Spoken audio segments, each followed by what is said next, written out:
Welcome to Review the Future, the podcast that takes an in-depth look at the impact of technology on culture. I'm Ted Kupper. I'm John Perry. And today we're asking the question, what do experts think about the singularity? So today we are joined by Nikola Danaylov, who is the creator of the Singularity weblog and also the host of the popular Singularity One-on-One podcast. This is one of the longest running and most popular podcasts in this niche of futurism or transhumanism or singularitarianism, so many terms you could use. And so welcome to the show, Nikola. Thanks for having me, guys. It's very nice to talk to you today. Well, you've really done a fantastic job with both the site and the podcast because you've talked to pretty much every expert in this field that I can think of, with very few exceptions. I want to talk about the name that you've chosen for your blog and your podcast, using the word singularity for both of those things and making that part of your identity. And of course, this is a term with an interesting history and a term that's sometimes complicated to unpack the meanings of. You yourself once wrote a blog post in which you listed actually 17 definitions of the term. So I wouldn't want you to go through all 17 now, of course, but what does the term mean to you, and has that meaning changed since you've been doing this? Well, there's many ways to approach the meaning of the term, but perhaps the biggest question that I'm trying to kind of point our direction towards is the meaning actually of another term, which is, what is it to be human?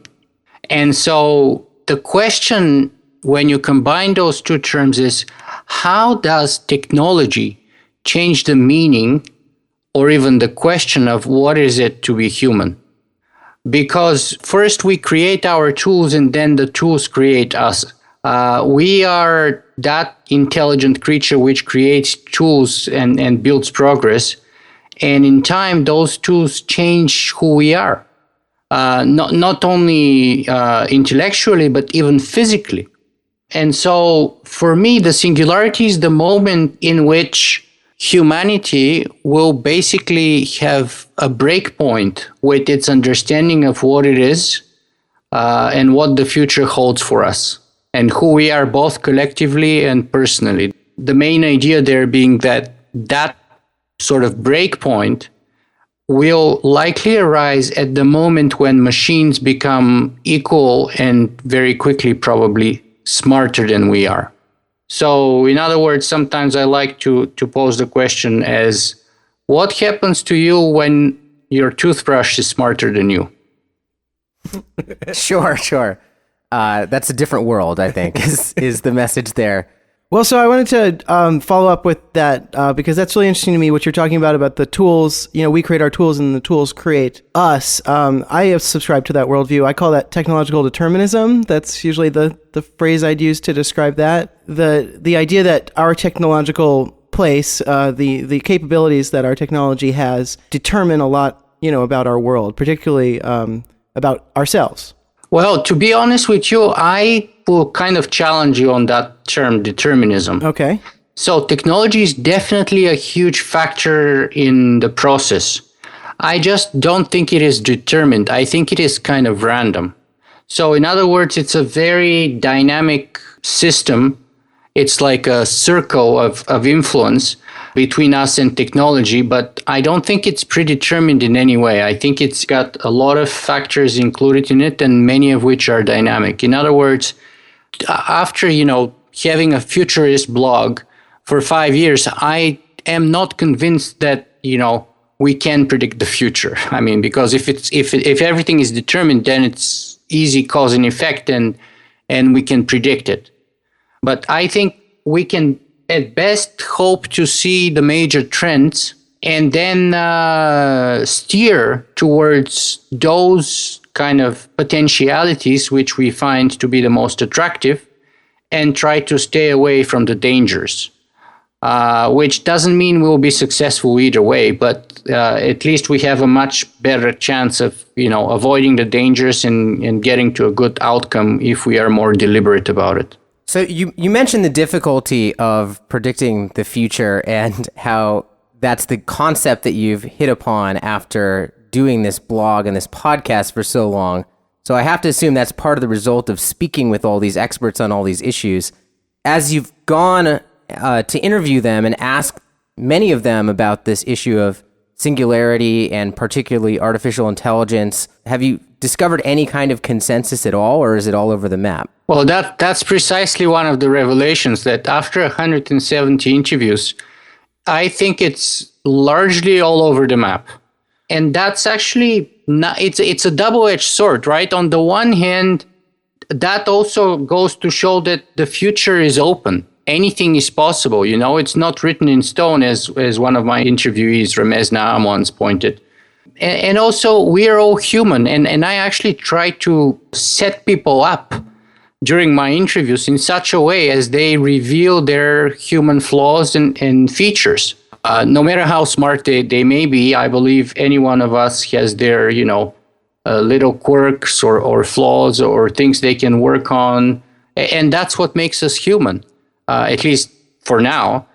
And that's also what makes us flawed in terms of our ability to foresee the future or to identify what are the most important things even in the present. And after 170 interviews, the opinion of the experts, quote unquote, in those fields is more or less all over the map. So let's talk about some of the major disagreements that are in the community. It's true that they're all over the map, but there's got to be some patterns that we can zoom in on, big debates that people fall generally on one side or the other.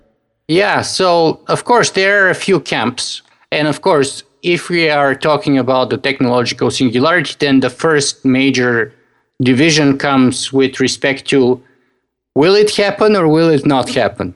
Right. Yes, that's obviously foundational. So let's talk about that. Right. So there's those experts. So, for example, most recently I interviewed Miguel Nicolelis and Ronald Sicurel. Ronald Sicurel is a Swiss mathematician who worked for about 4 years on the Blue Brain project with Dr. Henry Makram before it eventually became the recently collapsed Human Brain project, which was funded or supposed to be funded to the extent of $1 billion by the European Union. But that whole project is now very uncertain and the leader has been removed. And Dr. Miguel Nicolelis was the person who basically creates brain-computer interfaces, originally with monkeys, then with people. There was this Brazilian who kicked off the ball during the World Cup, the World Soccer Cup in Brazil, who was paraplegic, and yet wearing an exoskeleton and a brain-computer interface, he was able to kick off the ball. He's also the person who managed to create the first brain-to-brain direct communication between two rats over the internet. I think one of the rats eventually was in Brazil and another one was in the United States. So they're both kind of experts in their fields, and yet they both thought that the singularity is not near and that the computer brain is not simulatable. And there's a huge number of experts in the field.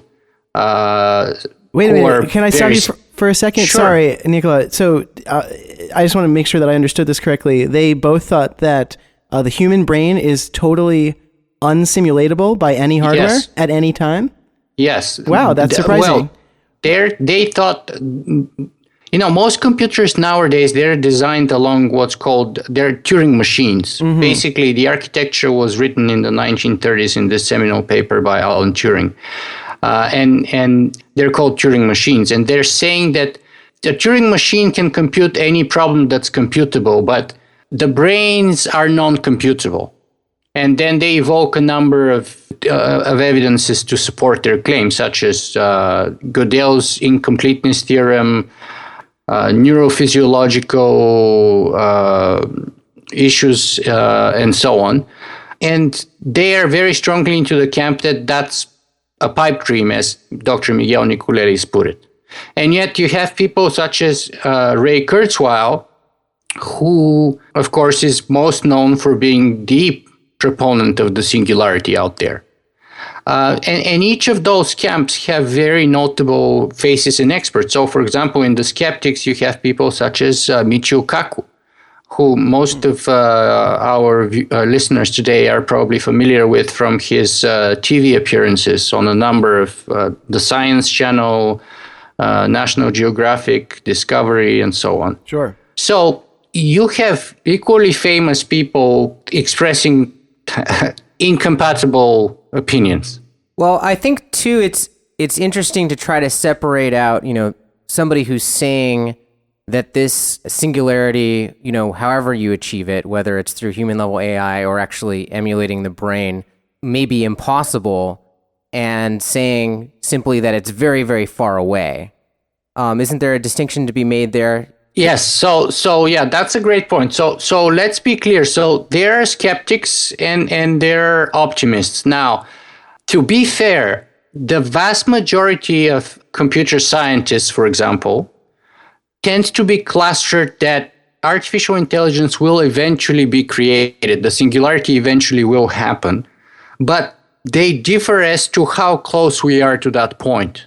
And, some people would say 10 or 20 years. Ray Kurzweil says 2045. Some people say within this century, and some people say hundreds of years from now.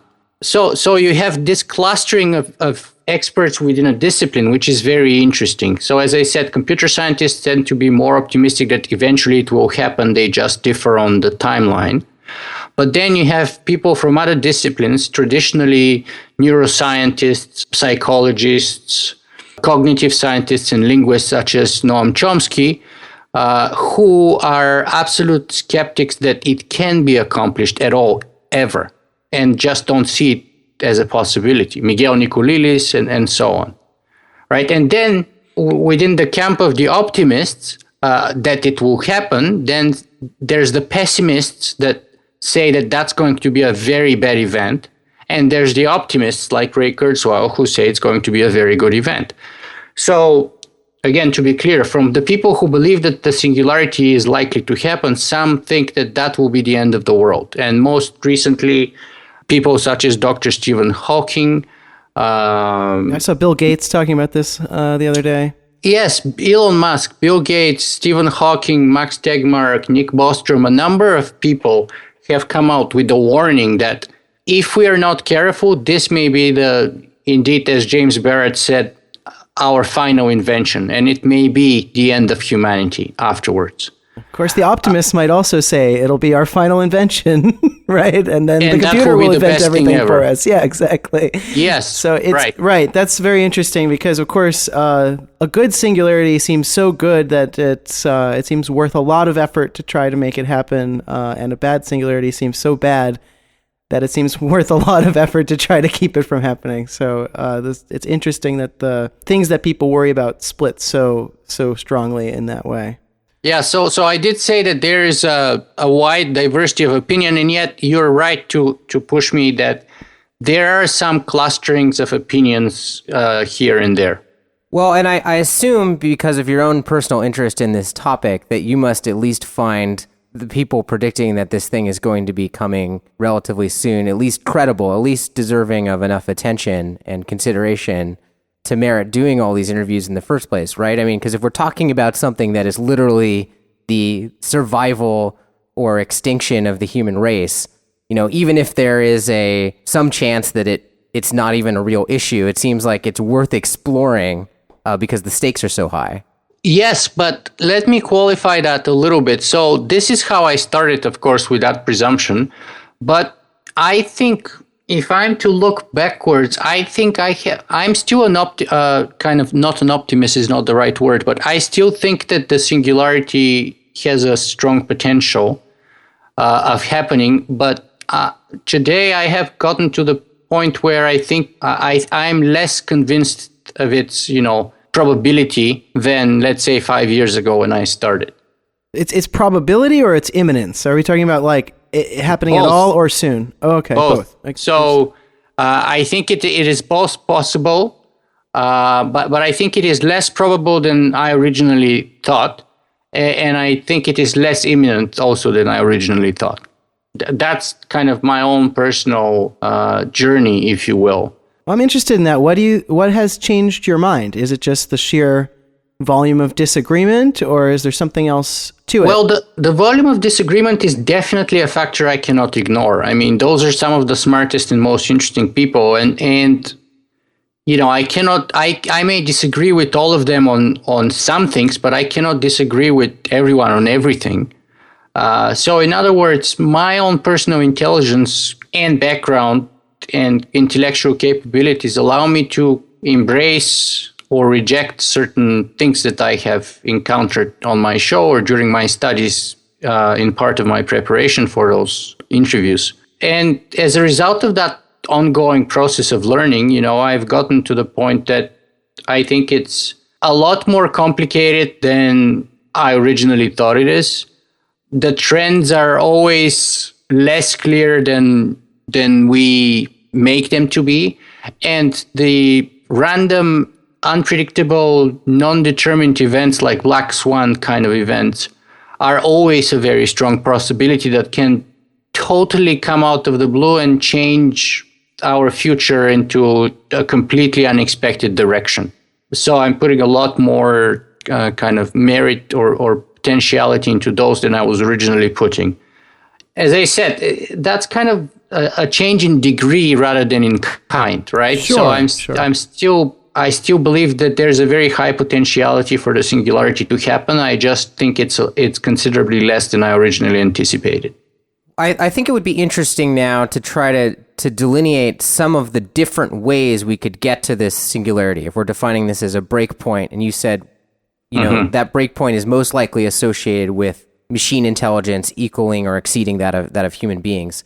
Yes. Because people like Werner Vinge have talked about multiple paths that could get us there, right? So to say that one path, like say emulating the human brain, you know, the human brain might be unsimulatable. Okay, that would cut off one possible way of getting there. But does it cut off all paths? And what are some of those paths? Exactly. So Werner Vinge points that there is a variety of ways to get to the singularity. And for example, one way would be the development of computers such as Watson to the point where they become self-aware or superhumanly intelligent, not only for jeopardy and diagnosing medical diseases, but for anything else that a human being can do, right? And that's the path through design. You know, we go there, we put a Manhattan kind of a project, we invest billions of dollars, we bring in the best and the brightest of humanity, and we create this super smart machine. That's one way. Another way is through large computer networks, for example, such as the internet. And that argument has been pushed forward by people such as, for example, George Dyson, who says that in some ways the internet is probably intelligent already. And there's definitely the possibility of emerging intelligence on the internet somewhere just due to its complexity. So a third way of reaching the singularity would be also evolutionary algorithms, which is basically playing evolution the way it happened with us, the way our own intelligence emerged, but on a much faster scale through creating the environment in which you write certain algorithms, which then they start evolving and eventually may potentially get to the point where they've got self-sufficient intelligence and perhaps maybe even consciousness. Another potential way would be through what is called simply by enhancing our own human biological intelligence. And that could happen in a variety of ways through, say, chips embedded into the brain, through human interfaces, human-computer interfaces that plug into our intelligence and enhance us. And we're already seeing that. I mean, all of our computer technology, all of our cell phones, pretty much all the technology around us plugs into us and enhances us in one way or another. And the idea is that when you get to a certain scale of that, especially with respect to intelligence capabilities, so for example, instead of accessing Wikipedia on your cell phone, you can have it directly in your head. In a chip where you say you download the full internet and you have access to the whole knowledge of humanity inside, of your brain, or connected in your head right directly to your brain. And that's one way of also doing it. And another way is perhaps by creating an artificial intelligence which basically mimics the human brain by a brain simulation, which will be considered, as long as it works well and it performs like a human brain will do, and it has cognition and self-awareness and consciousness and all those things, then it will be intelligent and so on. And so when Miguel Nicolelis and Ronald C. Curell say, well, the human brain is not simulable, I am kind of accepting that they make a good argument on that end, and therefore diminish the probability of it happening for me personally. I am not convinced that that argument is sufficient to negate the potentiality of the singularity in general. Right. It seems to bolster the opinions of like Ben Goertzel and others that AGI, a designed approach, as you were calling it, will beat the simulative approach in terms of which will happen first, right? Because that's a big debate within the community as well, is among those who think it is possible to create machine intelligence one way or another, there's considerable debate about which method of those we discussed will be plausible or possible first. And I think, that's interesting because the hardware required to do these different things may be vastly different. We don't really know Absolutely, yet. And I wouldn't go as far as to say that Ben Goertzel's approach will be the most likely one to win. All I'm willing to grant at this moment is that the brain simulation approach right now seems to be the one that's the most behind and the least promising in light of my recent interview with Dr. Miguel Nicolelis. And the fact that, the whole human brain project seems to be in disarray right now, so definitely a huge setback. And I don't know if they're right or not, but what I can say is that they're making a very powerful argument why it wouldn't be simulatable. And so, when I talk to people about things like that, inevitably I learn stuff, hopefully, and my opinion evolves. But that doesn't mean that they have managed to basically preclude all the possibilities. They just basically diminished highly the possibility of one option happening. But as we saw, there's a number of other pathways to the singularity. Right. And generally the emulation route is considered one of the more hardware intensive routes as it is, right? Because you have to simulate this complex biological structure down to a low level. Just assuming that even worked, that would be computationally intensive. I know Robin Hanson, who's a proponent of that view, puts his date for the singularity much later, hundreds of years later, I think, than other thinkers, because he basically is saying, well, he doesn't think that any of those design approaches are ever going to work, and this is how long he thinks it'll take to get to emulation hardware, that really works. Yeah, and I tend to disagree with a lot of things that Robin says, but I have to agree on that one. I think that we are really at the very early baby steps towards learning the brain and let alone simulating it. We still have so many unknowns in the brain. We still don't know how most things work there, let alone trying to simulate them and put it all together. So I agree with him on that one. Well, so let's talk about being at the stage where we're still making baby steps, because you mentioned earlier Ray Kurzweil, and he's obviously a giant in this field and somebody who's been instrumental in popularizing this term singularity. Mm-hmm. And I think his biggest argument, of course, is not necessarily anything to do with the singularity specifically. It's more this concept of accelerating returns and the fact that, okay, yes, we're making baby steps now, but surprisingly soon we'll be making giant steps because of the way the technology advances. I mean, that's in a way a separate idea. After speaking with so many experts, how credible do you find that view? I'm about half and half on that, right? Because, yes, we have the law of accelerating returns. And yes, it's very, very, very powerful. But as another one of my interviewees once put it, you can have a system in which one of the elements is moving exponentially. that does not mean that this kind of trend translates exponentially towards the whole of the system, right? So, for example, let's say my computer this year is twice better than the computer I had last year. Fine. Does it make me write a book, a blog post, an article, or do an interview twice faster than I was able to do last year? I would say I'm not even sure if I have a single-digit percentage increase, right? So, yes, I have a better machine, and maybe when I render the final interview in 4K, it would cut my time in half. But that's only one of the elements of my process of producing content.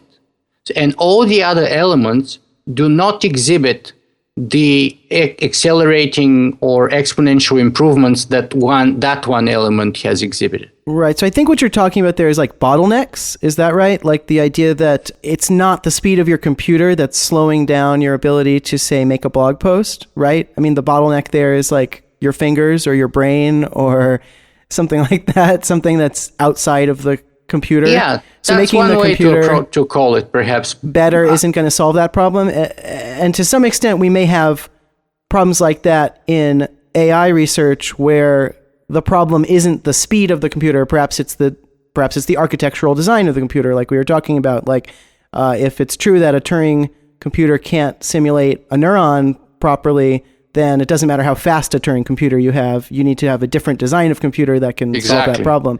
And waiting for that breakthrough, that design breakthrough, is something that doesn't probably see the exponential return that the law predicts, because it's not an information technology. You're waiting for that black swan breakthrough.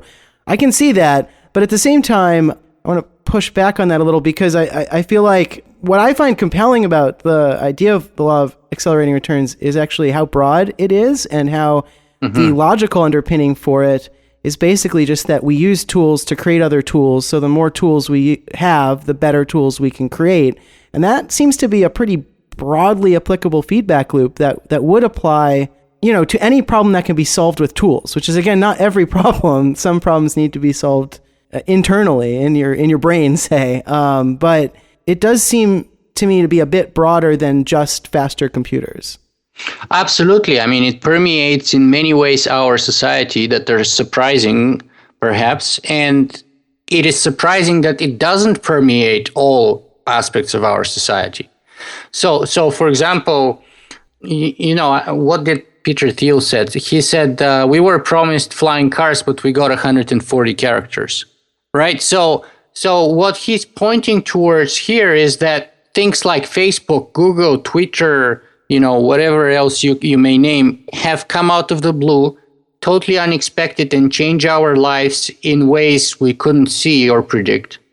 And yet things that we thought we could see and predict, like flying cars, jetpacks, etc., have not happened, right? So how, for example, have we not been able to translate the exponential growth of technology in, for example, flying cars, or not even flying, but just like so much better cars? And yes, today cars are better than they were, let's say, 50 years ago, but they're not like exponentially better.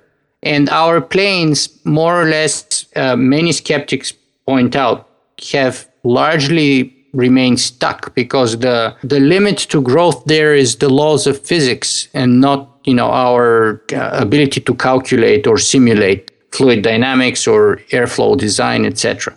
So until we have a sort of a knowledge breakthrough and get to a new paradigm, to a new mode, whether with a new engine or a radically new engine and radically new designs, if you look at it, the highlight of airplane design was the Concorde airplane. I'm talking about here, for civilian use. And that was a design which is 40 or more years old, and it's not even flying anymore. So if you look at airplanes for the last 40 or 50 years, there hasn't been, the improvement has been marginal. And the same can be said about, for example, the aerospace industry in general. We can't even go to the moon now, and we were able to do that 40 years ago.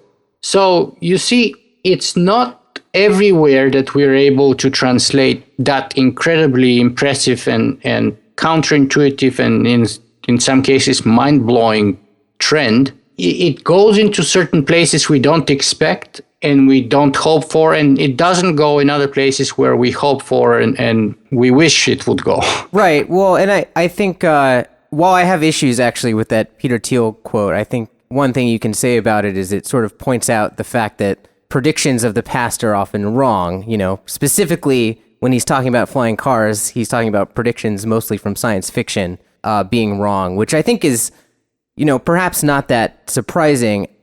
That quote in particular, we've actually talked about before on this podcast because it kind of pits communication, 140 characters, versus transportation, flying cars.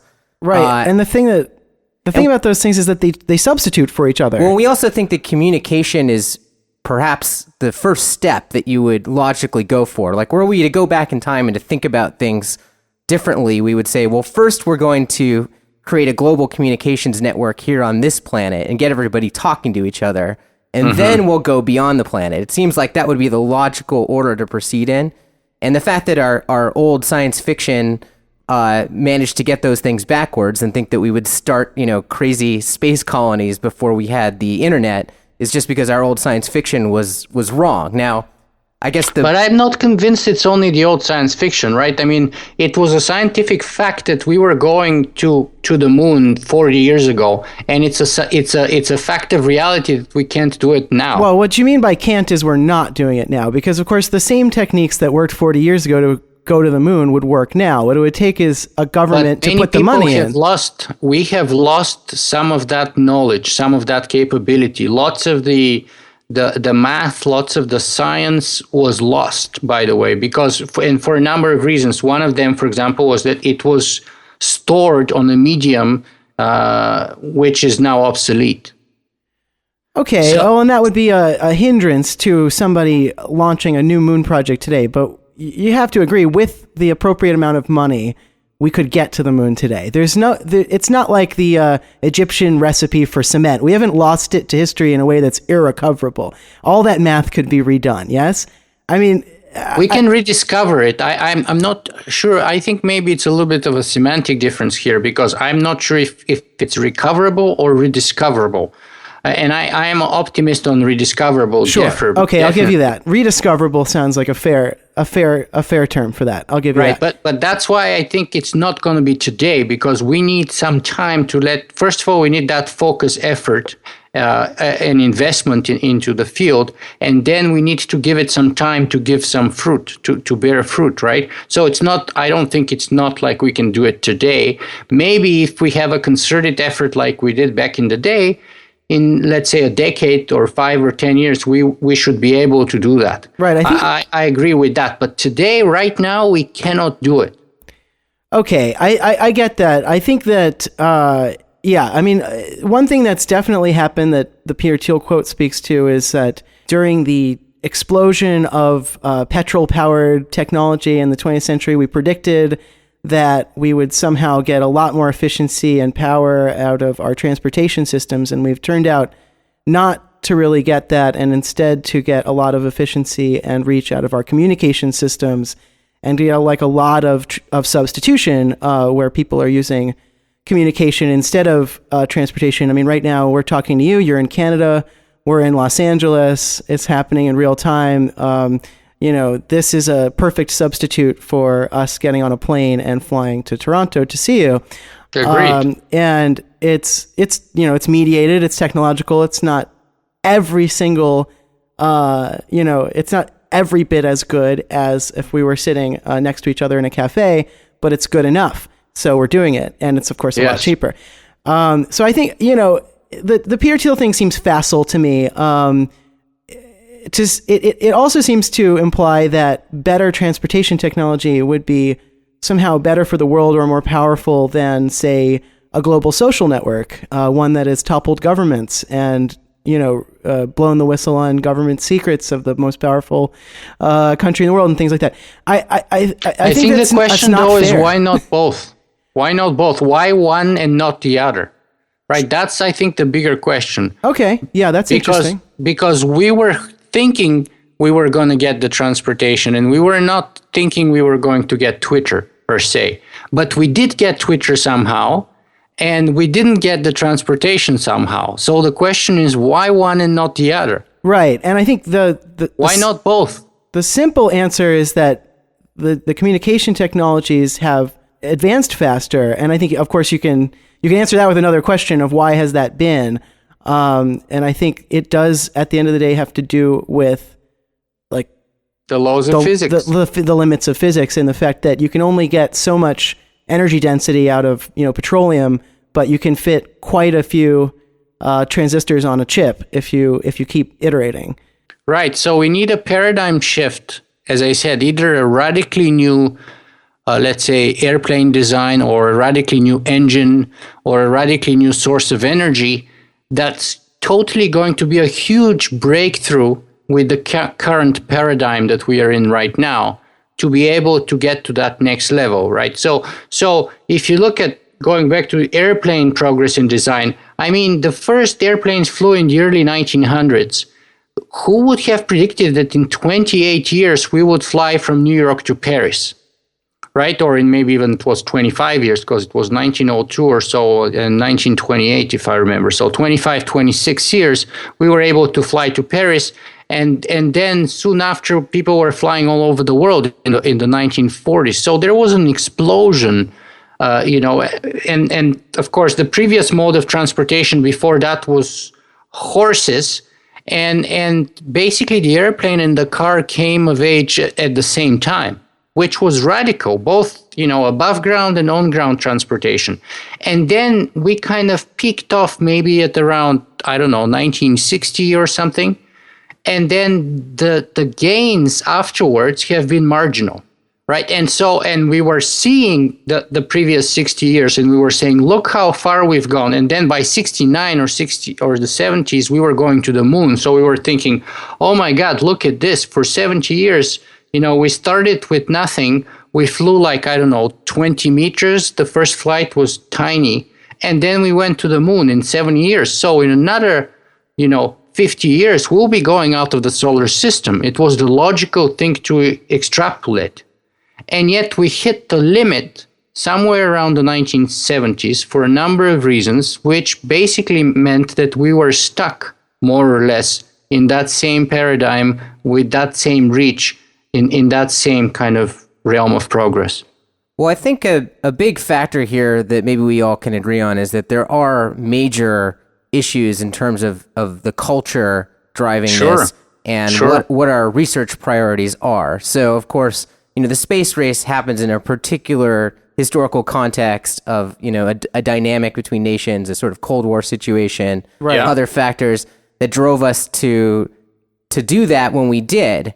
And it may just have turned out that wasn't, in the long term, something that the culture could get behind. Either it wasn't, producing enough economic results for business interests to align behind it, or it wasn't adequately explained to the populace, why it was worthwhile to do these things.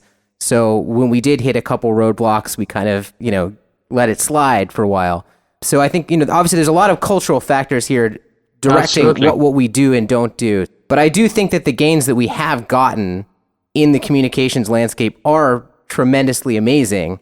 But you're right. Why don't we have both? Is certainly a worthwhile question to ask as well. It was a reasonable extrapolation to imagine that we would, right? It's not unscientific or unreasonable based on the data.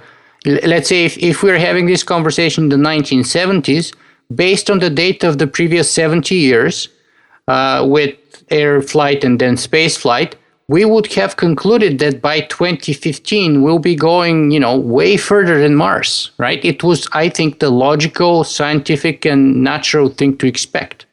And yet we're not. So yeah, I think that would have been based on a couple of faulty assumptions, the biggest of which being that we were going to, continue to improve in terms of energy density and energy efficiency and fuels, which, by the 70s had pretty much, we'd gotten to the limits there, the chemical limits. But we didn't know that. And that same argument has been made about Moore's law. Right. And that's since exactly the get-go. And yet it hasn't been holding it back. Well, right, we've heard a lot of doomsday predictions that we might get to the end of Moore's law, and Right. Kurzweil, of course, has this idea that Moore's law transcends integrated circuits, and it goes back as far as the abacus Absolutely. or something.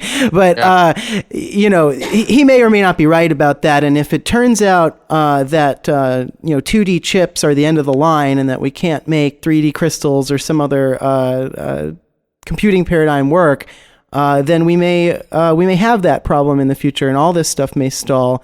But there's been some pretty promising results in the lab for both quantum computing and 3D chip design, right? So it seems like there are paradigms waiting in the wings to take over and continue a Moore's law-like trajectory in the world of computer hardware, and won't take huge breakthroughs we don't know about. It should just take improvements to things that are already working in the lab to get us there, as far as I understand. So I'm a bit more optimistic about that. And it's hard to judge because, again, I've talked to a few experts who are in the sort of the microchip design industry, whether for mobiles or for computers, and many of them have told me that Moore's law has been dead for at least 5, maybe 7 or 8 years now. So. So, and again, others will deny it, but interestingly, most people that I've talked to from the industry actually have said that we've been doing what they call tricks to get around the fact that Moore's law has been dead for at least 5 or 7 years. Yeah, that's interesting. I think you'll find those tricks actually going all the way back to the very first computers. I mean, and tricks have been a big part of engineering, I think, all along. And of course, we will need a paradigm shift soon, and everybody knows that. Whenever you see any of these big companies talking about this stuff, they're always sort of pushing whatever they think the next paradigm shift is going to be, and we can't be certain of what that's going to be until it takes over. But at least it looks like there are some promising options that are coming along. While clearly we're in the waning days of the traditional 2D integrated circuit.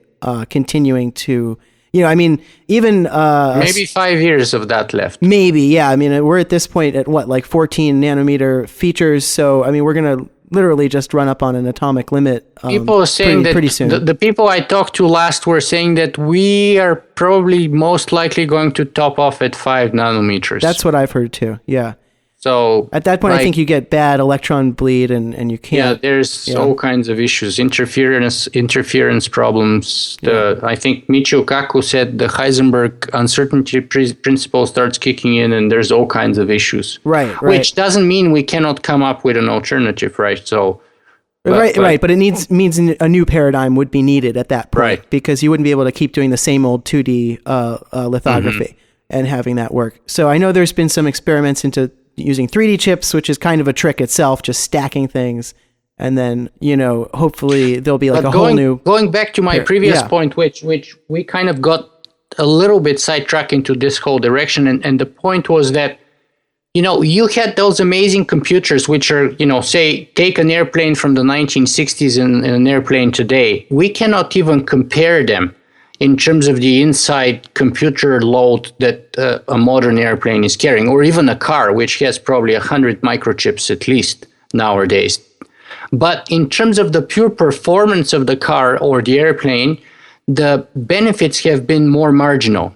And so I was saying that as an example in which you have one element of a complex system which moves along exponential growth lines or trends, and yet that does not translate to the behavior of the whole system in general. Right. Well, let's pivot this conversation a little bit away. Sure. Because I think, so transportation, right? This is certainly a goal we could work on, right? We could work on improving our planes, improving our cars, right? But what is the goal that you think we should be working on, right?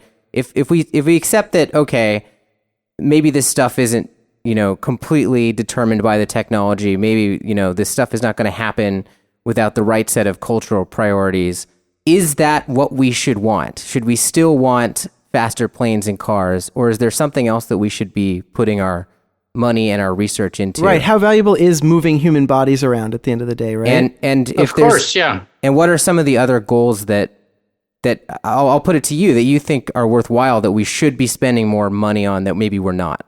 Well, to me, it may sound a little bit esoteric, perhaps, but to me, the major goals have not changed, or at least ought to have not changed since the beginning of humanity, and that is to lead the good life, as Socrates put it, and to diminish, suffering and death of our fellow humans all over the planet. That, to me, should be or ought to be the goal. Now, it may not be necessarily always the goal, unfortunately, but as far as I'm concerned personally, that's a good goal. That's my goal, to sort of contribute to the betterment of our kind, our intelligent race in one way or another, even if it's in a small, minor way. And while I'm doing that, hopefully to follow my passion and to do something that I love doing and have fun and discover both about, us as a species, but also me as an individual and as a thinking being. Yeah, that makes a lot of sense to me. What it calls to mind is somebody that we've interviewed here, and I suspect he's probably been on your podcast as well. Yeah, Nikola did a great interview with him as well. Which is David Pierce and his goal of basically eliminating suffering for thinking beings. What do you think about that? Well, I like David personally very much. As far as the hedonistic imperative is concerned, and his kind of plan of engineering suffering out of everything on our planet and everyone and everything going vegan, basically, that to me is a little bit, it's kind of like the Brave New World. It puts a lot of fear in me because it imparts his own kind of ethics into things and species that we can't even begin to comprehend, perhaps, and designs the whole planet and the whole system towards the goal in the end that he deems to be the best. I'm not sure if that's not the path to slavery. Right. Well, and even if you don't take it quite as far as he does, I'm not sure I'm totally on board with engineering out predator-prey relationships either.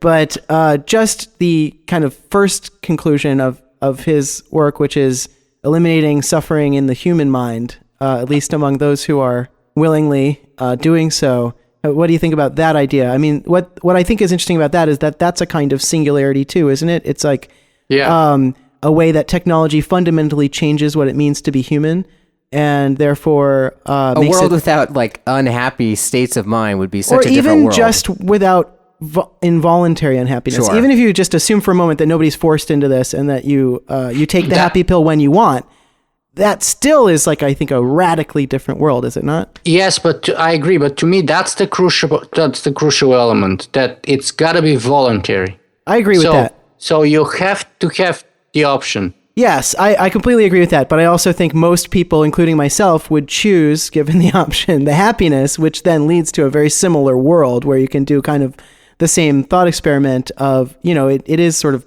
Brave New World-like. Similar but not identical, because progress happens on the margins. And as long as we allow margins to be different than the core, then we allow the possibility of diversity and of change happening and of progress happening. And the worst way or the best way to lock up a society is if you make everything and everyone identical. And that's, in effect, the end result of what he proposes. Well, I definitely agree with what you just said. I think it's possible to imagine a world in which there's both very low amounts of suffering and high diversity. I'm not sure. I think that's a great point about diversity, though. I think absolutely. I completely agree. I just want to say I completely agree with that. I think, absolutely. Diversity is a major value for progress and a bulwark against all kinds of bad things happening. That's our greatest strength. That's all progress. Everything comes from the point that we don't have the same point of view. Right. That you guys see things differently than I do. That's everything good and bad. Well, not even sure if it's the bad, but for sure everything good comes from that we're different, and much of the bad probably. Yeah, I think definitely a lot of our resilience and progress comes from that diversity, and I would want to maintain that like I said, I'm just not sure that simply giving people the choice to eliminate their suffering would actually reduce the diversity. It might create more diversity by creating more tolerance, giving people fewer reasons to be upset with one another for the various ways they're different. Within a realm, yes, but my point was that there will be people who would choose not to do that. Sure. Or to have a better control. And I think that's valuable. Mm-hmm. I think that's very valuable because, and it's also another reason why I believe that, as it's been said, society should be judged with respect to how it treats its most vulnerable and marginalized members of society. And that's why I think we should allow those free spaces for, let's say, technologically Amish people to exist and peacefully coexist with us. In other words, if I love technology and it's a big part of my life, but I absolutely respect the fact that there will be people who would make a different choice and who would decide, as they have decided here in Ontario where I live. We have Mennonite and other communities a little bit north from me who live basically with the horse and buggy technology, and that's kind of their choice. And I respect that. I wouldn't make that choice for myself, but I respect that. And the fact that we are able to peacefully coexist is a very good sign of how developed and sophisticated my society is. And I'm very proud of that. And I think that the future must have space for those communities to form and coexist peacefully. I completely agree with that, and it sounds more or less like the transhumanist principle of morphological freedom. Exactly. This idea that people should be able to have access to self-determination over themselves, and I can absolutely be behind that. We're going to wrap up soonish, and one of the things I want to ask you about before we do is more about how you perceive the community around these topics.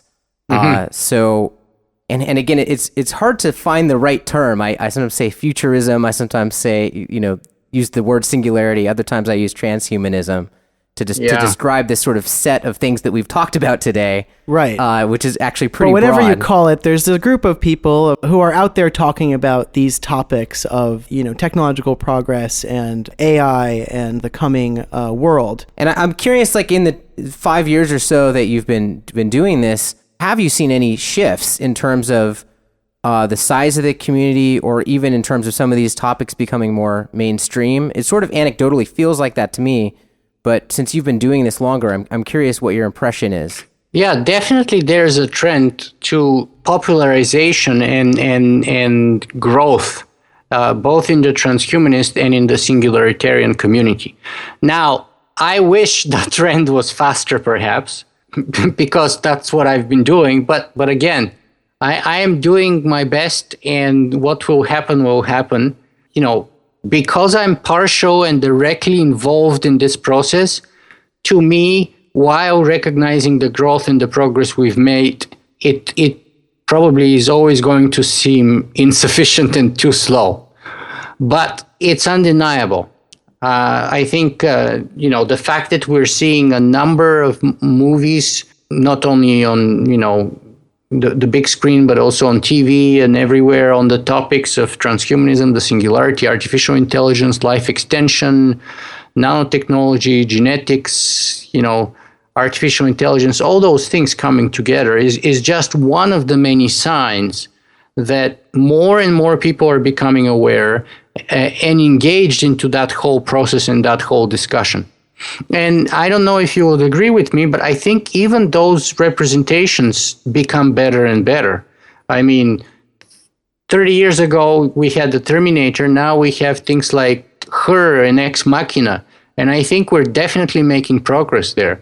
Yeah, our last guest was a film professor from USC, Steve Anderson, and he has a whole kind of project on all the terrible ways that technology was depicted in older Hollywood films, and we were able to discuss with him how much better things have gotten recently. And, we did reviews here on this podcast of both Her and Ex Machina and found them to be, pretty good at the end of the day. Not that they didn't have any flaws, but sure, but pretty good in their depictions of technology.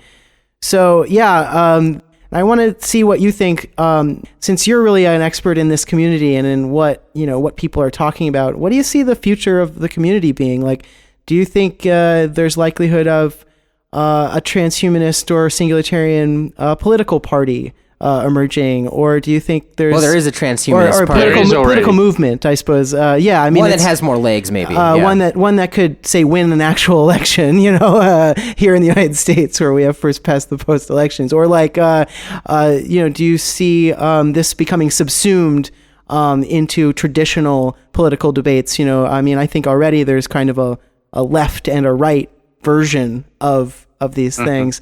We talked with James Hughes about that a little bit. But where do you see this going in the future? Do you think this becomes just a background part of everyone's life? Do you think it continues to be like a growing niche like it is now? What's your prediction? Well, definitely I see the growth continuing. What would be the most likely path? Again, it's hard to say. We are seeing both, I think, trends that you've mentioned. So, for example, in the United States, we have Zoltan Istvan and the Transhumanist Party, who is putting forward a presidential candidacy for the upcoming election. Then we have the United Kingdom, where you have P+, and people are registering an official transhumanist party.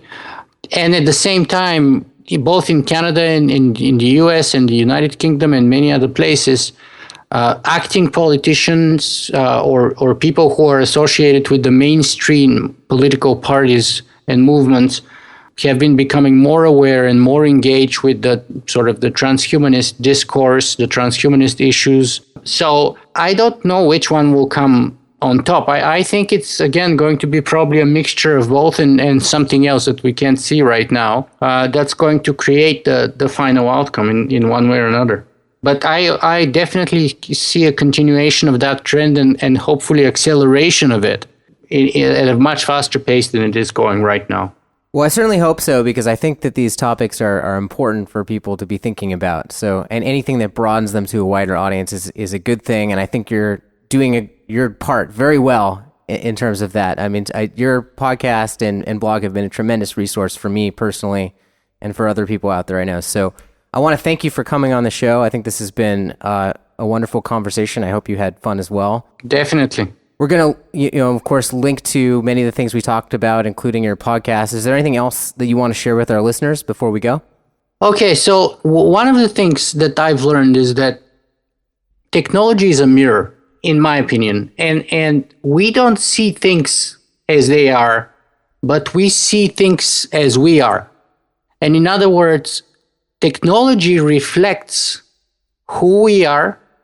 And so if we want to have better technology, we have to be better people and better creators and have a better direction towards the point that we're looking at, so that we can create the best possible outcomes. Because again, it is a mirror and you get out what you put into it. So if you focus on destruction and war and ridiculous, simplistic, international, interracial, interreligious competition, it can be very destructive. But if we focus on the best in us, we should and can reflect those features in our technology, and that's inevitably going to push us forward. So in other words, the choice is within us, and we have to be cognizant and aware of that choice and make it and implement it. And I think that's definitely going to help us to get to a better future and better us in the process. I think those are some good words to end on. Thanks again, and hopefully we can have you back on the podcast sometime. Yes, thanks very much for coming on the show, Nikola. Sure thing, guys. It was my pleasure. Thanks for listening to our interview with Nikola Danaylov.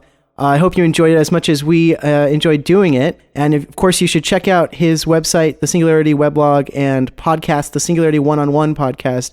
It's really the single best resource for interviews of people talking about this topic. So definitely check that out. Also, I want to mention something that we have to plug that I've been remiss in not mentioning so far, which is that we now have an iOS app. This comes to us courtesy of another friend in the podcast world. Well, yeah, there's a new company called Podcast Pop, which is a venture started by our good friends over at the Smart Drug Smarts podcast. Our listeners may remember Jesse Lawler, who we had on our show about brain enhancement. Right. And apparently that enhancement's working because he's made this app. Yes, he's managed to create this app. With I don't know how he finds the time. Yeah. Well, I think, he's starting a company here that's going to be trying to, provide apps at a reasonable price to people doing podcasts like ourselves. But we're beta testing this app, so we got ours for free, and it's live right now at the App Store. Right, so if you're on an iOS device, check this out. Go to the old App Store, and is it just under Review the Future, John? Yes. Yeah, so just search for Review the Future, and you can find that app. It's pretty cool. Also, we're still hard at work on our graphic novel. That's right. And for listeners who haven't heard about this yet, we are making a comic book called Let Go. It's going to be set in the near future, and it's going to deal with all kinds of futurist topics like technological unemployment, like privacy, like virtual reality, and we're really excited about it. And if you go to letgocomic.com, you can see a bunch of the artwork from the early pages. You can learn more about the story. And if you've already visited that URL, you might want to check it out again, because as of this episode going up, there's a lot of new material up there for you to look at. And once you're there, you can enter your email address. And we're not going to spam you or anything, but we'll just let you know when the Kickstarter goes live, which is going to happen in about 2 weeks. We're going to start raising a little bit of money just to pay for our really fantastic artist. This is a woman named Cecilia in Italy who's been working with us on this project. And we're really, really excited about where this is going. It's a chance for us to take some of these ideas that we've talked about on the podcast and funnel them towards a finished story that's about characters and relationships, but against the background of this ever-changing technology that we always discuss on the podcast here.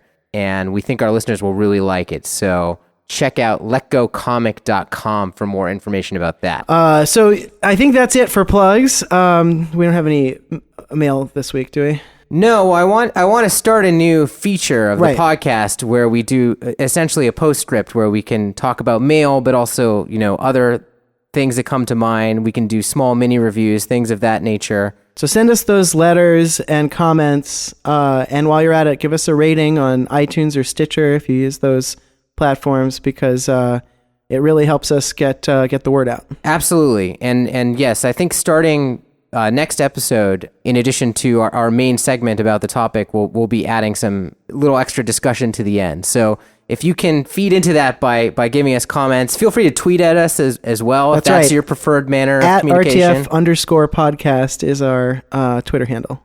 Tell us what you think and what you'd like us to talk about, either for a whole show topic or just like a little question you want us to answer, and we'll try to get to it. Absolutely. As always, thanks for listening. Yes, thanks for listening.